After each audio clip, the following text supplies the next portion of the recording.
Good afternoon, people, and today is the 30th of November 2025, and it is St. Andrew's Day. Now, welcome to Know Your Debate. My name is Linati Mankeya, the host of Know Your Debate, brought to you by the Mankeyan Podcast. This is our first trial episode of Know Your Debate in Season 1. Now, today I have a guest who is from the Gauteng province, and I hope that you will enjoy having my guest today. Now we are heading to our guest. Who's our guest? Our today's guest is Tharish Kanniah Chetty. Now, Tharish Kanniah Chetty is from the Gauteng province, and we just lately invited him to Know Your Debate for a special topic, which we will divulge in just a few minutes. Now, welcome to Know Your Debate, Mr. Chetty, and how's it? Yes, thank you so much, Mr. Linati, for having me on this podcast called Know Your Debate. I'm actually honored and very pleased that I am the first guest also to be on this podcast. The second thing is please, my audience, the listeners out there, and even to the editing team for Know Your Debate, please excuse me for I am a bit ill. There is a bug going around the Gauteng province, so please excuse me for that. Um, I want to introduce myself by saying my full name, as you all know now, is Tharish Kanniah Chetty. I was born in KwaZulu-Natal in a small town called Margate on the 15th of November 2006. When I was 6 months old, my family decided then to move up to Gauteng. Then after that, what brought me to this podcast was, well, I met Mr. Linati on a social media platform, and we were discussing, about our country's downfalls and what was currently happening at that time. And he then told me, you know what? He has this vision of helping South Africa to become a better place. And that was also one of my plans. Um, because as we aware that, the next generation, they are going to be the next people to be running this country. So I was interested.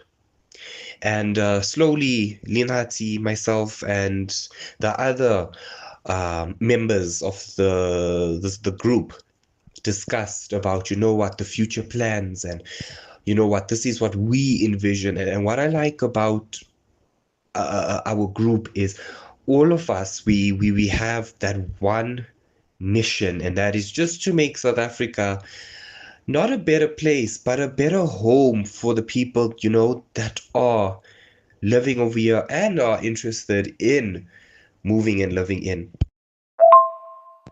Um, okay, before we jump into other conclusions like the topic, so please, before we head to our topic, please briefly tell me about yourself. Like who is Tharish Kanniah? How old is he? Where does he come from? Who named you Tharish Kanniah Chetty? And what brought you to my Know Your Debate today? All right, Mr. Linati. Yes, my full name is Tharish Kanniah Chetty, and both my mom and dad decided to name me that. Kanya is actually my grandfather's name, and I'm one of the many grandsons that carry that name. So when I was 6 months old, my parents decided to move up to Gauteng for better life opportunities and also, job opportunities as well. And how I came across uh, the Know Your Debate podcast, it's well, Mr. Linati and I met on a social media platform, and we were just discussing on how the country is it's falling down. And one thing that Mr. Linati and I, that one goal that we have is we have this envision to make South Africa not a better place, but a better home for the next generation. Um, and you know what? It's not only Linati and I, it's a mass of people that, we have this thought where, we are the next people that will be running this country. And our task is to ensure that, we make it better, not only for ourselves, but also for the people over here. And that's how, we slowly grew. And then we got into this group where we collabed with a lot of people. And from there, we shared our ideas, our thoughts, our future plans. And from there, we will now uplift and, strive and ensure that we do make South Africa a better place. Thank you, Mr. Chetty, for briefly telling us about who you are and all of that in etc. Now we are going to head to our topic. So, um, our topic for today, it is poverty in South Africa.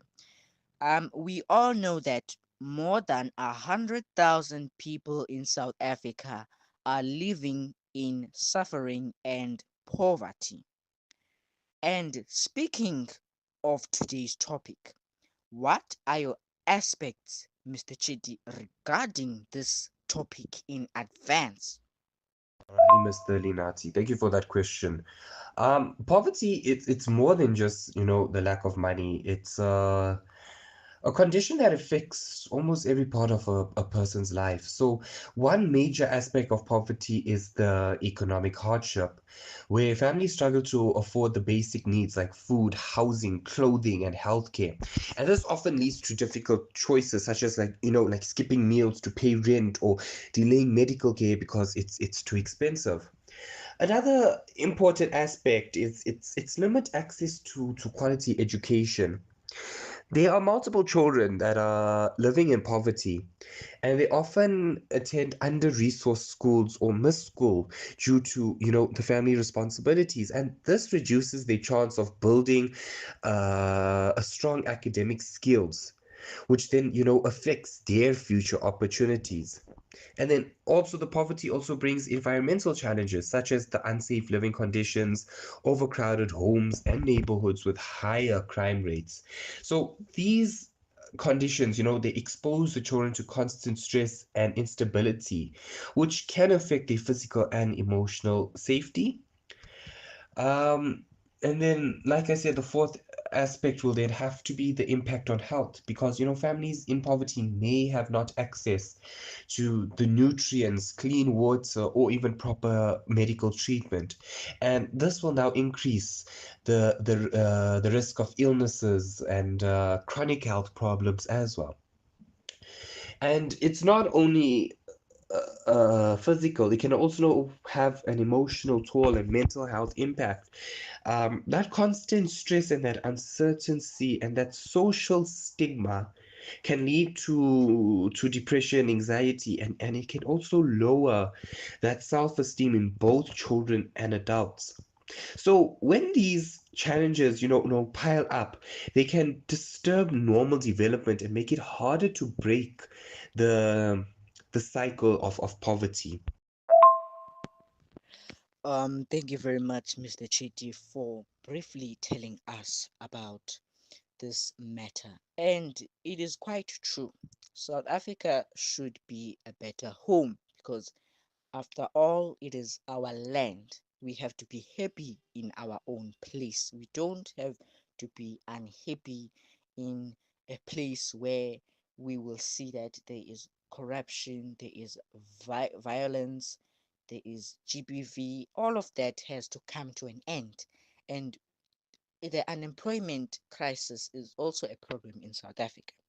But now I have a highlight for today. Now, let us go to our highlights for today. 70 children in the Eastern Cape died of poverty, which is malnutrition, for the past few months. And people are still living in poverty. It's not about not having food on the table, it's also about the conditions that they live in. And throughout this death or these deaths of 70 children, the Democratic Alliance in the Eastern Cape stepped in on a certain day. And I have seen them. They were running a picket thing, and they they the the campaign or the thing, the picket was a successful thing because they met with the directors in the social development department, and the provincial leader of the Eastern Cape, which is Mr. Andrew Whitfield. He did a very good job into managing the picket throughout the Eastern Cape because they went into areas like here in Gqeberha, Port Elizabeth, and in Grahamstown, which is Mankeya, and some places around the Eastern Cape. They made a very good job because a child does not deserve to die just because there's no food. A child does not deserve to die just because there is no food. And that is what we are fighting. Poverty should not roam around. It should not roam around. It should stay on the ground, not on the sky. So, Mr. Chetty, can you briefly tell us about what is poverty and how can it affect children, the neurological system, the nervous system, and the neurological system? Because um, my biggest worry about poverty, it's not about food crisis. It's about certain crises that happen in a country just because of the economic imbalance of a nation. Because when the economy is not stable, there are no stabilities, and at the very same time, there are no capabilities that people can have a better life. They can be developed because our main plan here it is to develop people. Just like in my shadow department, the Department of Elderly Disability Support, Social Affairs, and Social Welfare Development. We have spoke about that in my shadow cabinet, which is a junior focused thing. And poverty is very deep. It can affect you like for the rest of your life. And poverty is continuous. And it is continuous in South Africa. There have been no um, recorded things that poverty might end because we have a problem of unemployment. When we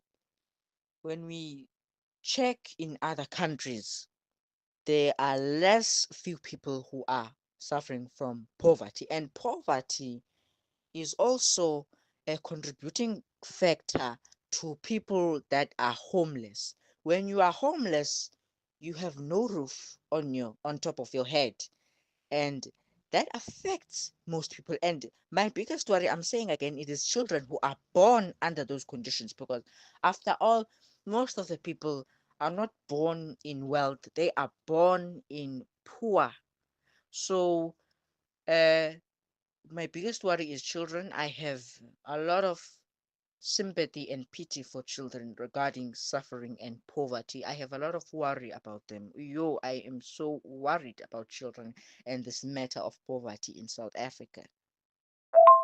Okay, so when we hear the word poverty, many of us automatically just think about not having money. But and yes, that's part of it, but poverty it's much deeper. So poverty basically means not having enough of the basics we all need to feel safe and supported. Like I said, would be your food, clean water, safe housing, schooling, health care, clothing, and emotional support. So for children, poverty isn't just a lack of money, it's a lack of security. And when a child doesn't feel secure, it affects their entire development. So we now need to sit back and think, how does now poverty, impacts the mental health? So children living in poverty often like they experience constant stress, so now they need to worry about food, they worry about their own safety, and then they see that their parents are stressed, so they move around often or deal with unstable family situations, and this can all lead to anxiety, depression, low confidence, and even trouble sleeping. So you need to always remember that the children's minds are still growing. So continuous stress hits them even harder than adults. So when a child grows up in a stressful condition, the nervous system goes into what's called fight or flight mode, right? This is what your body uses to protect you in emergencies.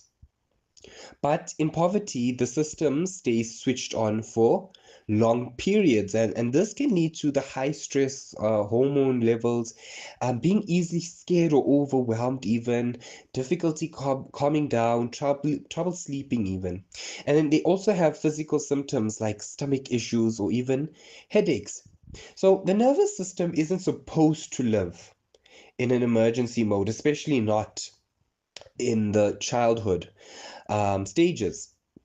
But poverty, like I said, can affect the brain in several ways. So when you look at the brain structure, right, the long-term stress can slow down the development of the important parts of the brain. So, for example, the prefrontal cortex, it's responsible for the focus and decision making. The hippocampus, that handles the memory and the learning, right? So there is multiple other factors that'll affect the child uh, in the early stages, and due to this the child may struggle with attention, memory, problem solving, and even school performance. But I need people to know that not because they are less intelligent, it's but because their brain is busy dealing with stress instead of learning, right? And that's also affecting the nutrients and the growth. So when children don't get that proper nutrient, their brain doesn't get the fuel it needs. And this affects the nerve connections, the growth, the energy levels, even the emotional regulation. So all of these factors shape how a child learns, behaves, and interacts with the world. Thank you very much, Mr. Chetty, for elaborating to us. After I ask you that, please briefly tell us about what is poverty and how can it affect children, the mental health, the nervous system, and the neurological system. Um, so now we are going to head to our what's our six know your debate questions for Mr. Chetty.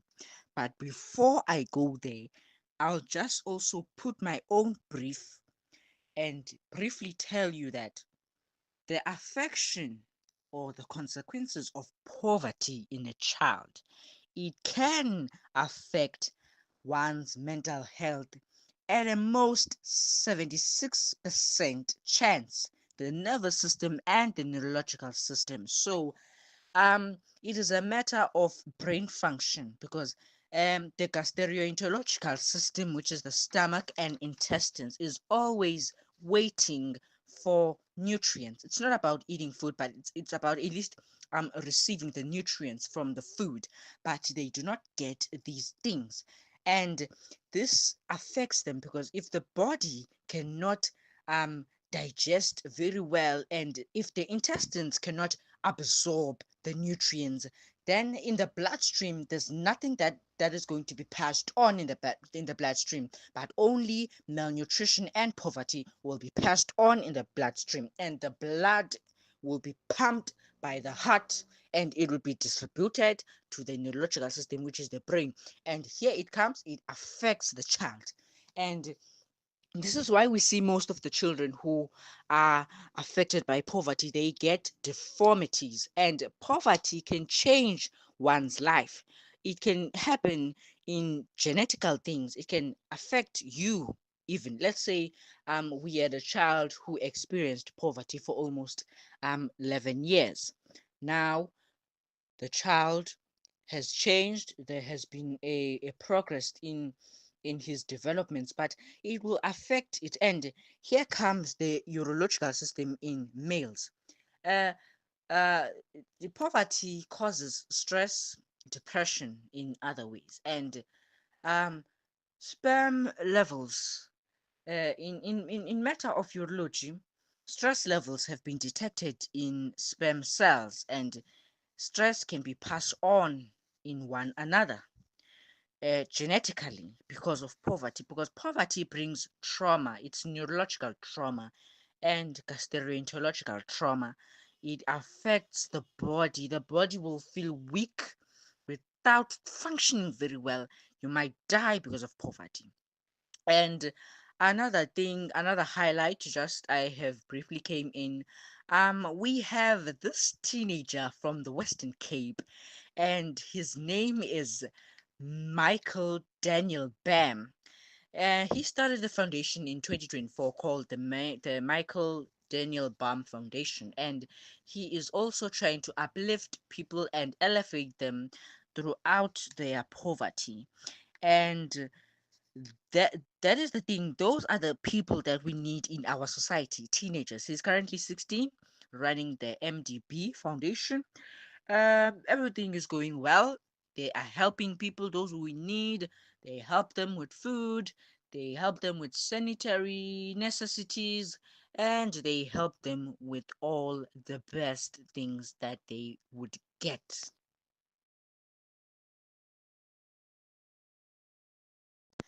Now, straight to the point, we are coming into our six Know Your Debate questions with Mr. Chetty. Now, what's our six Know Your Debate questions with Mr. Chetty? Or what's our six Know Your Debate questions for Mr. Chetty? Now, Mr. Chetty, here's the game. I'm going to ask you six questions based on our topic, and you are going to answer them.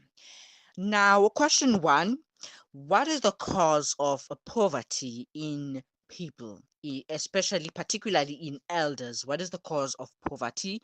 How can it affect them? Alrighty, thank you so much, Mr. Linati, for that question. So, why so many elderly people in South Africa live in poverty? So, poverty among older people in South Africa didn't just appear overnight, right? It's the result of years, sometimes decades, of challenges that many of today's elderly face long before they reached old age, right?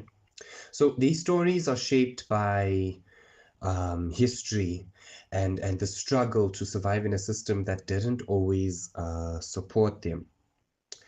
So one of the biggest reasons for poverty in the elderly, it's the legacy of apartheid.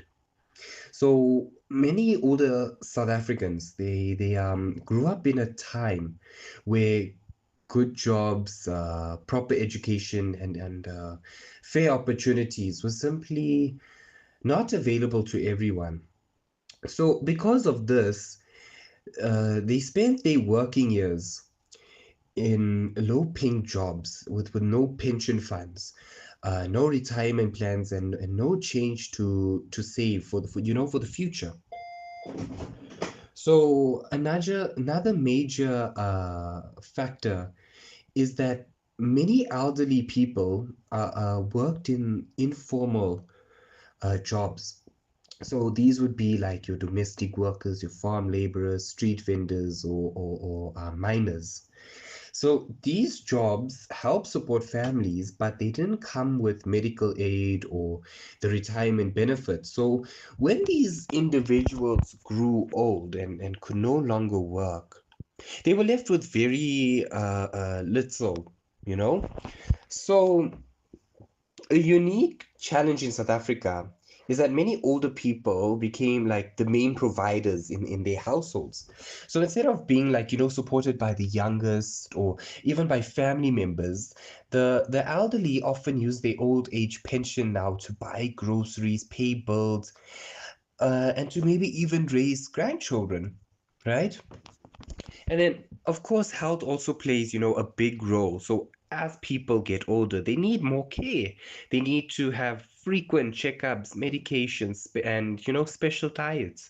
So even though there is public health care, right? As we know, public health care is free for seniors. You need to also put in consideration the cost of transport, the chronic medication shortages, and that can make staying healthy very, very expensive, right? So, as we know, poor health can also stop older people from doing part-time work to supplement their income, right? The other thing that's affecting our elders, it's the high cost of living. Right? You need to consider food, transport, electricity prices. They rise every year, but the income stays it just stays the same, and that makes no sense to me. Why increase products and services if you are not going to also increase the income for these people? So living on a fixed grant, it becomes extremely difficult, especially when you're not only supporting yourself now, but you also supporting others. Thank you very much, Mr. Chetty. It is heartfelt in my heart that this message, it is very, very important. You have just said an important thing. Yes, our elders do suffer a lot, and it is heartbreaking. It is heart wrenching. It is very, very deep, deep, deep, deep. But we'll head to our question two now. Question two says, how can poverty affect an individual, particularly persons or people living with disabilities? We know that there are people who are unable, disabled, and they live in poverty. Thank you so much, Mr. Linati, for that question. So, how poverty affects individuals, especially people, living with disabilities.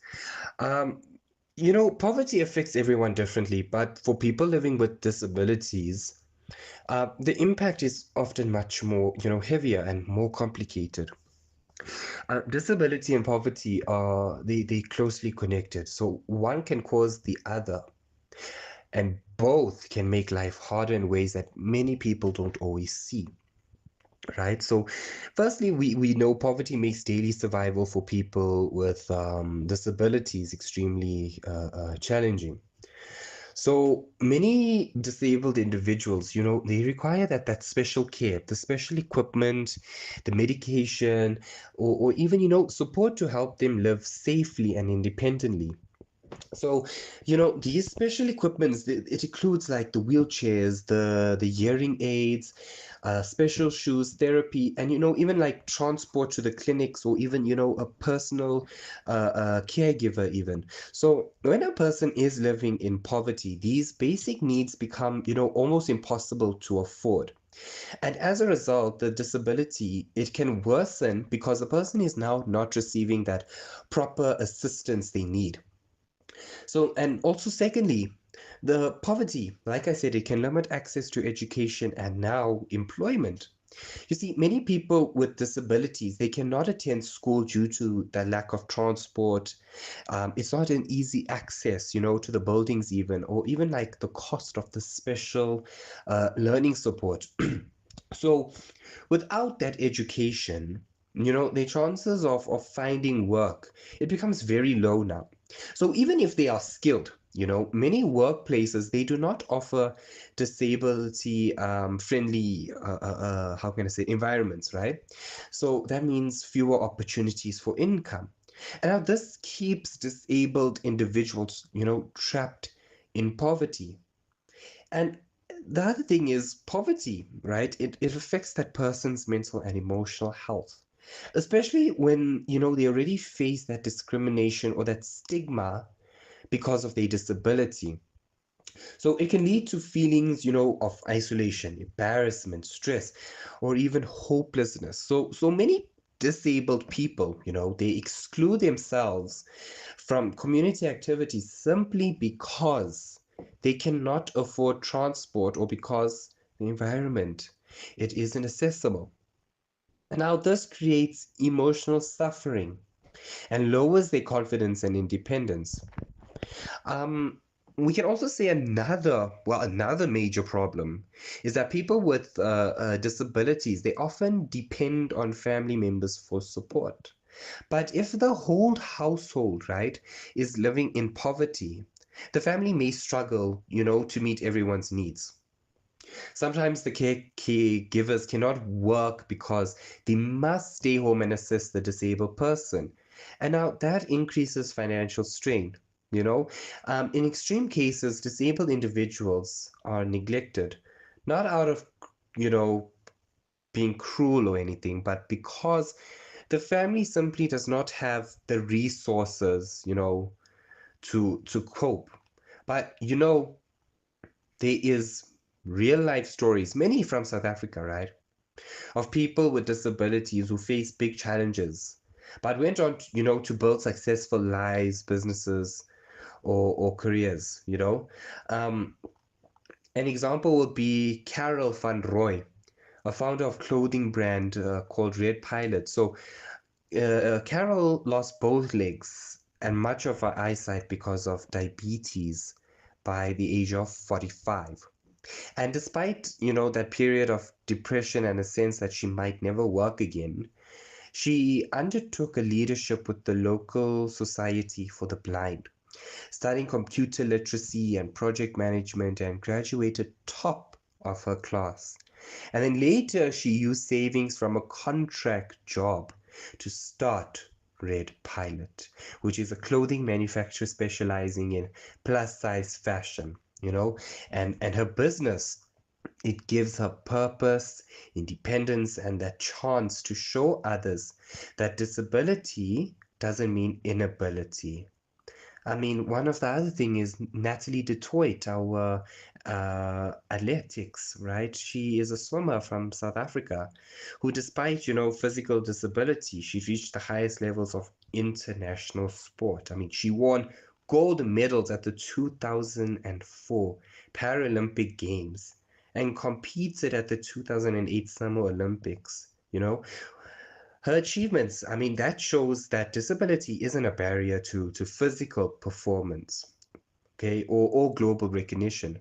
With talent, training, and drive, success is possible. Thank you, Mr. Chetty. You have perfectly said it very well, and I hope the viewers have heard it. Now we are heading to question three. Mr. Chetty, question three says that is poverty a matter of black people or a matter of race? Alrighty, question number three. So, poverty in South Africa, it's not caused by race itself. People are not poor because of their skin color. Okay. Instead, poverty happens because of history, unfair systems, and the lack of opportunities. However, it is true that poverty is much higher amongst Black South Africans. And recent data shows that over 64% of Black South Africans live below the upper poverty line, compared to only about 1% of white South Africans, right? Among children, 74% of Black children live in poor households, while only 1.4% of white children do. And this shows that poverty affects Black people more, but it's not because of race, it is because of the unfair system. So the reason Black South Africans are more affected, it's largely because of apartheid and the historical discrimination. And during apartheid, Black people were denied good schools, good jobs, land, and the chance to build wealth. And now these disadvantages have lasted for generations, making it harder for Black families to escape poverty. And poverty is also passed from parents to children. Okay, so children who grow up in poor families often cannot get good education, the health care needed, or opportunities for work when they grow up, right? And this continues the cycle of poverty, especially in Black communities that were most affected by past discrimination. So, so tying it back, like I said, poverty in South Africa, it's not about race itself. It is about unequal opportunities and unfair systems. Race matters only because of the historical and social inequalities that made poverty worse for Black people.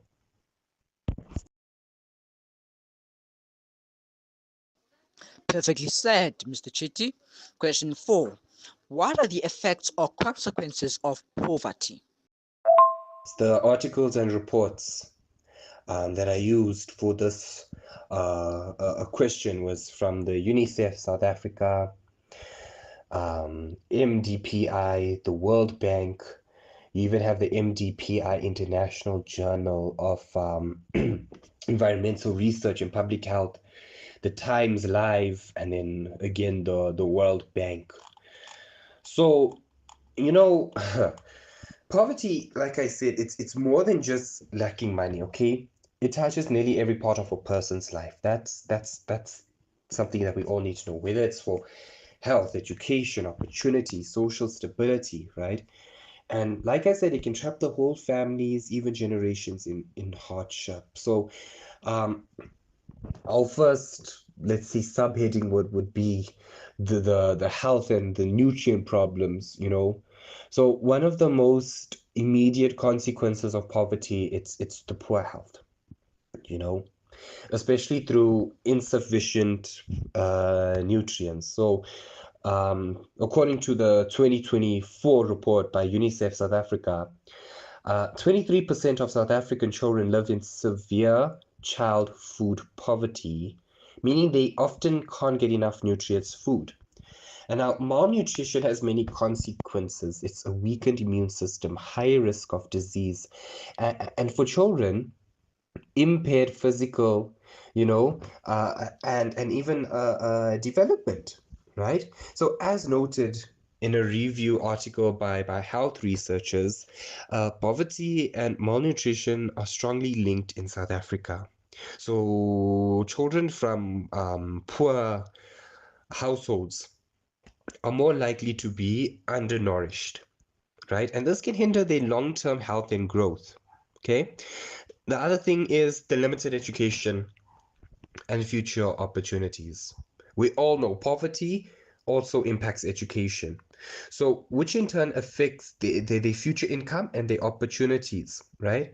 So, when families struggle financially, the children may drop out of school and they may be forced to work, right? To help provide in home. So in South Africa, the research from the World Bank shows that im- improving education and skills training, it's key to reducing poverty and inequality, because many poor people's poverty, it's tied to low education and unstable or low income jobs, right? You then also have your vulnerability to disease and poor living conditions. Excuse me there. Poverty, it often forces people to live in substandard housing or environments lacking the basic services, so safe water, sanitation, your electricity, right? So these conditions, it increase the risks of disease, the poor hygiene, and other health hazards, right? So in South Africa, poverty, right, and poor living conditions, they contribute to the country's burden of diseases such as your HIV, TB, and the other illnesses. So, because poverty, it reduces people's ability to access healthcare, adhere to treatment, or secure stable living conditions.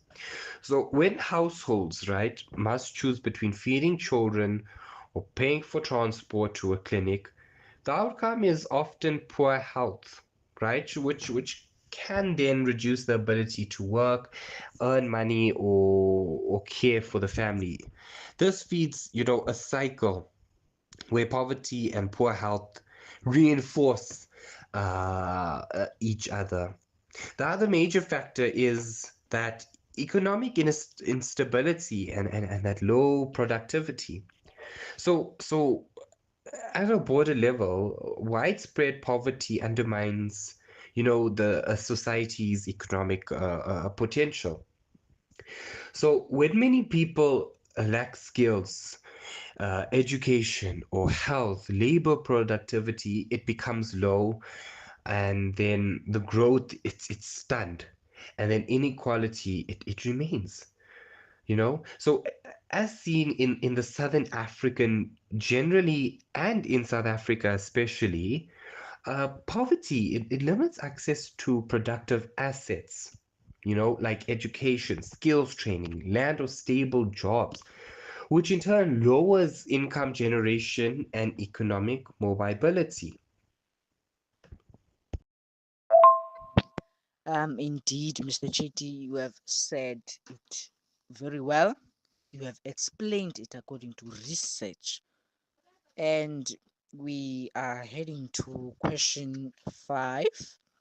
But before we head to question 5, I just want to say that um, you really, really, really care about people. And that's important, Mr. Chetty. You know the well being and all of the things that people need, but the government is failing us. Now, question 5 says, who should we blame because of poverty? Thank you for that question. Poverty, it's a complex problem, and it cannot be blamed on one single group, or person. Like I said, poverty, it's usually the result of structural, social, and economic factors rather than the individual failure. So, some of the main reasons why poverty exists, it's historical and structural inequalities. Like I keep on saying, in South Africa, the legacy of apartheid, it created massive inequality, and Black South Africans were denied access to land, good jobs, that quality education, and these disadvantages, they have lasted generations, making some communities more likely to experience poverty. The government and policy failures. I mean, governments are responsible for creating policies that reduce inequality. They need to provide access to education, healthcare, and jobs, and support vulnerable populations. So when policies fail, right, or are poorly implemented, poverty then becomes worsened. Again, the economic systems and unemployment. Poverty, it's also influenced by economic factors such as unemployment, low wages, and inflation. So when jobs are scarce or incomes are too low, the families, they struggle to meet, basic needs. The matter of poverty is truly devastating and it has to be dealt with because if this thing continues, uh, there will be problems. There will be enormous problems. There will be a lot. But let's head to our question 6, Mr. Shetty. How can we put an end to poverty? Thank you so much, Mr. Linati. And yes, I care deeply about the people of South Africa, and their well-being. It hurts me so much, when I'm driving and then I'm seeing a mom and her little babies are there. And, the first thought that comes to my mind is these children, once they reach a certain age, will they be attending school? Number one. Number two is, do they have food and water for the day? Or, for where they are now. Number three is, where do they stay? You know, where are they in a safe environment? Are they protected from the hot sun, the cold rain, the winds, and you know what even hurts me the most is, these kids, they on the streets, and it's a very, very hot day, and they on that tar, and it's very hot, and they're not wearing shoes at all. And that just, you know, hurts me to know that these poor babies are now there, no shoes, right? Nothing to protect their feet from this hot tar. So, yes, I do care about the people of South Africa. And yes, I do want to improve, their well-beings, their lives, everything. I want to help and reduce poverty. But now, like you said, how can we put an end to poverty? Like I said, it affects millions of lives, and the only way, or how we can maybe slowly end it requires actions from, the individuals, communities, governments, and society as a whole. So there is no single solution, but there is important steps that they can take, and this is like improving education, right? I strongly believe that they should also upgrade the passing requirements. I mean, I find it very scary that in order now to pass, you need a 40% in English and then 30% in maths and your first additional language. That already is a red flag, and it's showing me that, you know what, the quality of education has gone downhill. And anyone can agree with me with that, you know, because if you look at these things, it's the passing requirements now. It now puts a toll on that individual now trying to find a job. If you do very bad, you're not going to find a good job at all, right? They need to start creating jobs and economic opportunities. So how they can do that is governments and businesses, they must work together to create employment opportunities, especially in areas with high unemployment. So by supporting small businesses and entrepreneurs, it also helps people generate income. The other thing that I've realized in the Gauteng province is, instead of building schools, right? By building a school, you're gonna have people with teaching degrees have a job now. You're going to have obviously need to have people to maintain the school and all that. That's now creating jobs. Instead of building schools or offices or places where people can learn or teach themselves, with their hands, they're building instead residential buildings, so complexes, condos, estates and all. But they're forgetting. Now you bringing all fair and good. Now you're providing, apartments for people to live in. But now you need to consider people. It's not a single person or a couple. It's families that are moving in. Where are those children going to go for schooling, firstly? Secondly, we already dealing with so much traffic in the area. The more people, right, the more traffic, the more delay, the more accidents. They need to, consider those factors as well. They also need to start reducing inequality. So policies that address income inequality, access to land, fair wages and opportunities, right? they need to help level the playing field, right? You need to also start empowering communities, community programs that teach, financial literacy, provide mentorship, and support local initiatives. It can help people take control of their lives. So when communities work together, they can share resources and build sustainable solutions. The major one I would say we need to start moving on is also investing in health and nutrition. Access to healthcare, clean water, sanitation, and proper nutrient ensures that people are healthy enough to work, study, and contribute to society. Remember, poor health, it's both a consequence and a cause of poverty. So investing in health, it is essential. Um, Now, Mr. Chetty, I'm going to say that you have answered these questions very well, and I'm happy for you. Thank you, Mr. Chetty, for answering the six Know Your Debate questions. To all our viewers, I guess they have heard and listened to what Mr. Chetty said, but now we have come to an end of our Know Your Debate. We will now keep on saying that we will deliver the best topics. This is day one. We will keep on rolling on the ground. I would like to thank our guest, Mr. Chetty. Thank you for joining in with Know Your Debate. Now, we are going to head into our conclusion, which is the final conclusion. Sorry. Now, our final conclusion. Before the final conclusion, what is your final say, Mr. Chetty, so that I can put in a conclusion? Yes, Mr. Linati, I just really need to emphasize this that poverty, it's not just a lack of money. It is a challenge that affects every part of life: health, education, opportunity, and dignity.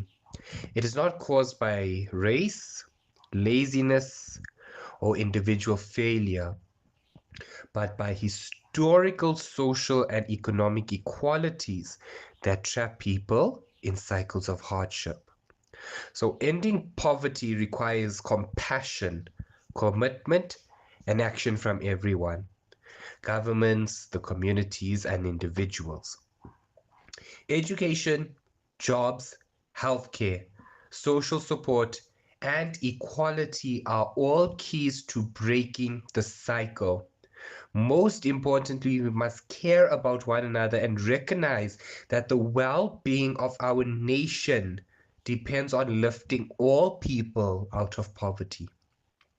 Poverty is a challenge, but it is not unstoppable. With awareness, solidarity, and consistent effort, we can build a South Africa where every person has the opportunity to thrive. Thank you, Mr. Chetty, for relaying this issue or relaying your final say to us. This is the last piece of puzzle in our Know Your Debate, which is our conclusion. So the conclusion is South Africa, particularly the ANC government, should create a national food and poverty crisis because our South Africans, even our poor foreigners in South Africa, are suffering and dying because of malnutrition. The government has failed. Instead of looking into white genocide, we should look into every race and their well-being, health, and happiness. So, Mr. Shetty, poverty, after all, affects every human being. It's not a matter of South Africa only. And I have a message to all the people outside here or in South Africa who are coming from other countries is that um, poverty is a reality that happens, and it won't be tackled if the government isn't taking action. So the government must precisely take action because we do not want to see our children dying. We do not want to bury people. We do not want mortality rates. Thank you, Mr. Chetty, for joining. I'm very thankful. Bayadanki. Thank you very much, Mr. Chetty, for joining in with Know Your Debate, because you have said a lot of things, and all of these things were very, very good. They were pinpoints, and those things were actually the topics and the subtopics that we were supposed to focus on. And I hope that sorry, this debate will be taken in action by people, our viewers. Please, people, don't forget to subscribe on my YouTube channel. Yes, also follow other social media platforms. You can even follow Mr. Chetty on Instagram at Tharish Kanniah. He's also there on Instagram. Yes, as in other social media platforms. He's also on other social media platforms. He is a brilliant person. He is skilled. He has resilience. He is dedicated. Mr. Chetty is determined, in fact, and he does not let anything stop his way. And I hope his political journey, of course, will be the best journey ever. I wish all the best, Mr. Chetty. You have been my first guest in Know Your Debate. Thank you very much. This is the end of our remote podcast. I repeat, this is the end of our remote podcast. All we're gonna say is that's 1 hour. See you next Sunday. Thank you so much, Mr. Linathi, and see you next Sunday.